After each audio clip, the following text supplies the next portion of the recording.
कन्हैया की नजर का सवाल है। शायर कहता है कि मेरे हर कदम पर सवाल है, लेकिन कन्हैया तेरी एक नजर का सवाल है। मुझे तुझे मिलने में बहुत तकलीफ, तुझे मिलने में तो कोई तकलीफ नहीं है। आजा करुणा करके एक बार दया कर दे।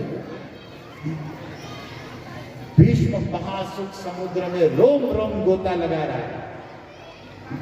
और ऐसे तो रथ से जब आए ना हस्तिनापुर, तो सोए थे, दिख तो नहीं रहा। जब सामने आएंगे तब दिखेंगे। सोया हुआ व्यक्ति तो घुमा भी नहीं सकते थे नजर, बाण यहां भी लगे थे, बस ऐसे नभो दृष्टि थी। तो जब वो नभो दृष्टि जैसे सामने एंगल में कृष्ण आएंगे तभी दिखेंगे। लेकिन वो रथ आया कुरुक्षेत्र में सब मिलकर, और जैसे ही रथ से नीचे कदम रखा ना, तभी वो भीष्म के आहट, क्या कहते हैं, एक अंदर से सायरन गया, आंखें खुल गई कि आ गए। देखा तो नहीं, लेकिन अंदर से दिल कहता है कि वो आ गया। ये प्रेमी का हृदय है। प्रेमी का हृदय अपना प्रियतम दूर भी हो तब भी पहचान लेता है कि आ गया, या सुखी है या दुखी। जैसे माँ, हमारे भारत की माताओं का वर्णन है कि उसका बेटा विदेश में है, सपोज वो कोई कष्ट दुख में है, माँ को इधर कुछ गड़बड़ होता है। अगर सच्चा प्रेम है तो होता है कि कुछ तकलीफ है। ये अंदर की बात है, ये सबकी समझ में आने वाली बात नहीं है। दाल चावल खाने से काम नहीं बनेगा ये बात समझने के लिए, ओके?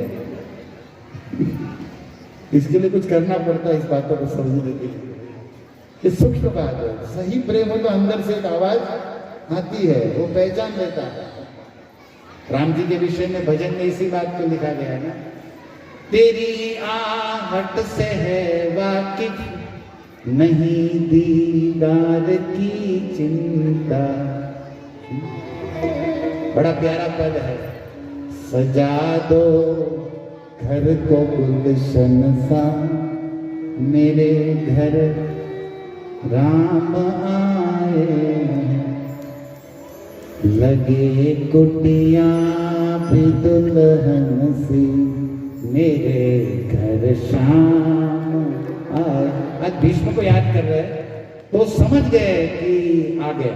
दिख नहीं रहा लेकिन समझ में आ गया। और जैसे ही भगवान ने रथ से कदम कुरुक्षेत्र की भूमि पर रखा, तो भीष्म के हृदय में करंट आ गया कि पक्का यही है, क्योंकि पहचान लिया। ये आहट, जो कदमों की आहट होती है ना, वो पहचान लिया भीष्म ने, क्योंकि पुरानी पहचान है। अब सुनना चाहोगे कौन सी पहचान है? अरे टाइम हो गया भाई कथा का, लेकिन सुनना अच्छा है, जरूरी है। और भीष्म पितामह महाभारत में युद्ध तो करते थे। अब पर्याप्तम त्वदीदिशा बलम भीष्म विरक्षितम, भगवद्गीता। दुर्योधन कहता है ना कि हमारी सेना सौभाग्यशाली है, क्योंकि भीष्म के ध्वज के नीचे, भीष्म के बल से हम बलवान, उसी के भरोसे तो युद्ध था। अतिरथी के अजय योद्धा परशुराम जिसको नहीं जीत पाए दुनिया में, और कौन मायका लाल के सामने खड़ा रहे? तो दुर्योधन को पक्का भरोसा था। 1 दिन 2 दिन 3 दिन 8 दिन गया ना, 8वें दिन रात महाभारत के युद्ध 18 दिन चला, उसमें 8वें रात में दुर्योधन भीष्म की शिविर में गए। भीष्म 10 बजे सोने की तैयारी कर रहे थे, अभी 10 बजे सोता है। 10 सवा 10 को आया, दादा प्रणाम, आयुष्मान भव पुत्र। ये महाभारती भाषा है। पहले की भाषा भी ऐसी सुंदर, आर्य पुत्र स्वामी। अगर आज को ऐसी पत्नी बोले अपने पति घर आए दुकान से, एक स्वामी, वो सोचेगी मैं कौन से लोक में आ गया। ये सत्य कैसे प्रकट हो गया। लेकिन ये हमारी भारत की महिमा है। आयुष्मान भव। अब इतना बोले आयुष्मान नहीं चाहिए हमको, आशीर्वाद। ये तो सेनापति, मतलब सेनापति, ये तो राजा है ना दुर्योधन, तो ऐसे पद में बोले मैं इतने दिनों से आप कर क्या रहे हो? क्या हो गया बेटा? भीष्म नॉर्मल है। बोले मेरे 20 भाई बचे। कितने? हम लोग 100 थे रेशन कार्ड में। अभी 8 दिन में वो भीम 10 की एवरेज से खेल रहा है। जैसे क्रिकेट में होता है ना, वो 2020 चालू किया है वो बेटा, टेस्ट नहीं खेल रहा है।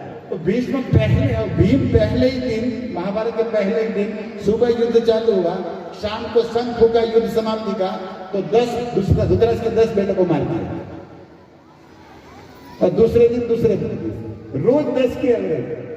तो ये दुर्योधन बोला मेरे 80 भाई मर चुके हैं, हाँ तो मैं क्या करूं? विष्णु बोला मैं क्या करूं? बोले दादा उनके 5 में से एक भी नहीं मरा और मेरे 100 में से 80 गए, तो आप कर क्या रहे हो? भीष्म ने कहा मैं लड़ तो रहा हूं।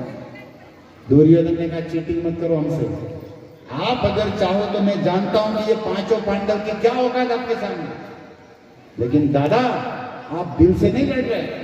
भीष्म ने कहा सही कहा बेटा, दिल तो पागल है ना, दिल तो उधर है दिल तो उधर है, दिल से कैसे लड़े? दिल से लड़ने के लिए दिल तो होना तो चाहिए।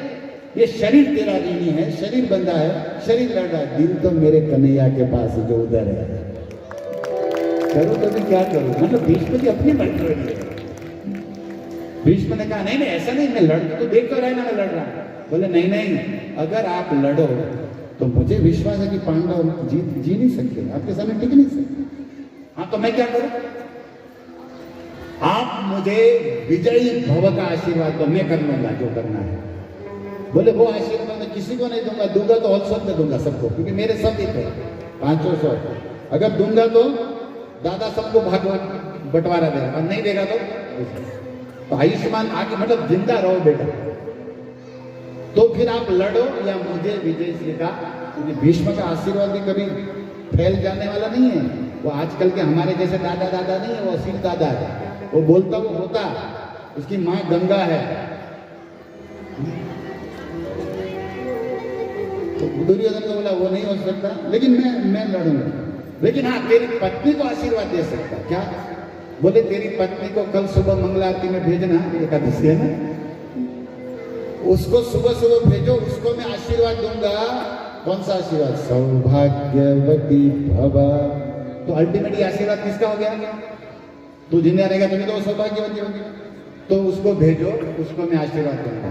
और कुछ? अब दुर्योधन सोचा कुछ तो बना नहीं, थोड़ा जेक लगाया तो कुछ तो काम बना। अब घर में गया और उसकी पत्नी को बोला कल है ना तू सोती मत रहना, जब देखो तो प्रसाद के टाइम मंदिर में आरती में भी आओ सुबह जाके दादा भीष्म को प्रणाम करना। जी प्रभु जी ने बोला तो करना ही। अब तो इधर भीष्म सो गए, इधर उधर रात में अर्जुन तो सोए थे शिविर में वो भी। अब भीष्म ने इधर शिविर में प्रतिज्ञा लिया, सीसी कैमरा था नहीं, लेकिन कृष्ण तो सर्वज्ञ है, उसको सब पता है। वो जहां अर्जुन चादर डाल के सोया था, कृष्ण ने पूरी चादर खींच ली। उठ बात, अरे कन्हैया जी सोने दो यार, दिन भर लड़ा हूं मैं, थक गया हूं। भगवान ने कहा सोएगा ना तो सोता ही रह जाएगा, गोविंद नमो नमो होगा तेरा। क्यों? बोले वो दादा उधर कुछ करने वाला है। बोले किधर? बोले उधर शिविर में। आपको कैसे मालूम? बोले हमारे सब जगह सीसी कैमरा लगे हुए, सहस्त्राखार वाले हैं। अरे कन्हैया सोने दो। बोले देखो जाग मेरी सुन तू। अर्जुन ने एक सुंदर बात बोला और सो गया। क्या बोला जानते अर्जुन? अर्जुन ने कहा कन्हैया जिसके लिए तू जाग रहा है उसको जागने की क्या जरूरत है, तू जागता रहे मैं सोता। अब जिसकी रखवाली भगवान करते उसे क्या चिंता। भगवान ने कहा कैसे हमारे भगत है, हम मंगला में खड़े और ये खराटे मार रहे हैं। ये भगत की लीला है, भगवान भी नहीं समझ पाता। अब क्या हुआ?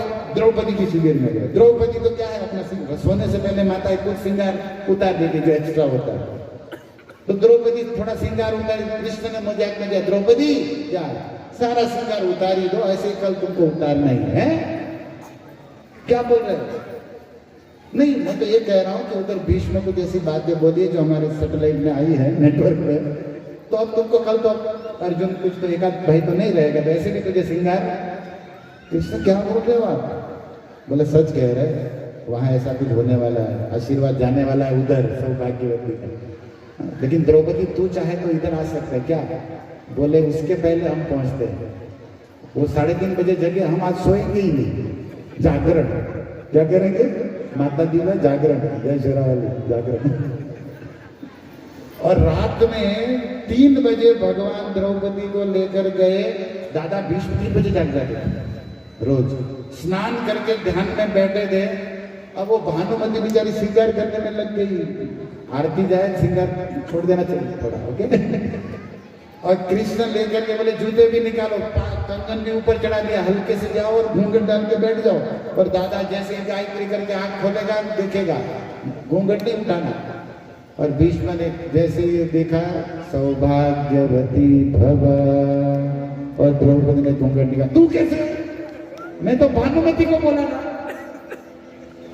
अरे दादा, आपने आशीर्वाद दिया, मेरा परम सौभाग्य। आशीर्वाद की बात नहीं, सच में बता, वो काला भी इधर किधर होगा, क्योंकि ये मास्टर प्लान देने वाला और कोई हो नहीं सकता। तब द्रौपदी ने इशारा किया, बाहर खड़ा है। मैं बोल, क्योंकि भगवान बाहर खड़े रहे। बाहर जाकर देखा तो ड्योढ़ी का दृश्य निराला था, द्रौपदी के जूते संभाले खड़ा वो मुरली वाला। भीष्म ने जाकर कहा, शर्म नहीं आती तुझे? शादी किया अब तो सुधर, ये बूढ़ा ही मिला तुझे। कृष्ण कहते, दादा मैं क्या करता, मेरा अर्जुन मुझे प्राण से प्यारा है, ये सौभाग्यवती का आशीर्वाद उधर थोड़ी जाने दूंगा मैं। तब तक द्रौपदी भी बाहर आई। द्रौपदी को बोला, आशीर्वाद मिला कि नहीं? बोले मिला। तो अपना काम बनता, भाड़ में जन नेता गिर करो। कृष्ण ने कहा, आशीर्वाद मिला ना, चलो निकलो अभी। प्रसाद लेने के बाद ज्यादा रुकने का नहीं, तो सेवा देते हैं लोग। किसको वाले काम पे नहीं, निकलो द्रौपदी चलो। जो भी प्रोग्राम लेट, इसलिए प्रसाद है तब तक जनता रुकती, नहीं तो निकलो। भगवान ने कहा, द्रौपदी काम बनाना, काम तो हो गया, सौभाग्य आशीर्वाद मिल गया। लेकिन ये भानुमति समझ के दिए थे, अभी मैं निकली तो द्रौपदी के मन में खिचक थी थोड़ी। उसने कहा, अब तो सब क्लियर हो गया, अब मैं प्रणाम करती, दादा मुझे भानुमति समझ के दिया, अब द्रौपदी समझ के दे तो दिया ही है, तो दिल से ही दे दो। तो कृष्ण ने कहा, भीष्म दादा दे दो, घर का ही है सर। भीष्म ने कहा, अभी भी साले तुम एक तो मेरा पूरा लुट चुका है, अब बर्बाद करना चाहता है। लेकिन भीष्म ने जो बात कही, अगर कृष्ण कहते हैं कि आशीर्वाद दो, तो कौन दुनिया में मना कर सकता है? आशीर्वाद देता हूं बेटी, वीर कुमारों वाली हो। भीष्म ने कहा, कृष्ण कहता है आशीर्वाद देता हूं, तू भी मेरी बेटी है, पुत्रवधू है, अर्जुन प्राण से दिया है, अपने ही है, देना मेरा कर्तव्य धर्म भी है। लेकिन सुन कान खोल के द्रौपदी, तुझे कोई आशीर्वाद की जरूरत है नहीं बेटी। क्यों? क्योंकि जब तक ये मुरली वाला तेरे साथ है ना, एक नहीं 100 भीष्म आ जाए ना, तो भी तेरे पति का कोई बाल बांका नहीं करेगा। अभी देने के लिए दे रहा हूं, आशीर्वाद देता हूं बेटी, वीर कुमारों वाली हो, बाल न बांका कोई कर सके, जिसके रक्षक कृष्ण मुरारी हो। राखी कृष्ण मारेंगे, कृष्ण जिसकी रक्षा करे कौन मार सकता है? बेटी तेरा काम कर। द्रौपदी को भगवान कहते निकलो। तो भीष्म आज जो सोए हुए कह रहे कि ये जो पद की तेरे आहट पहचान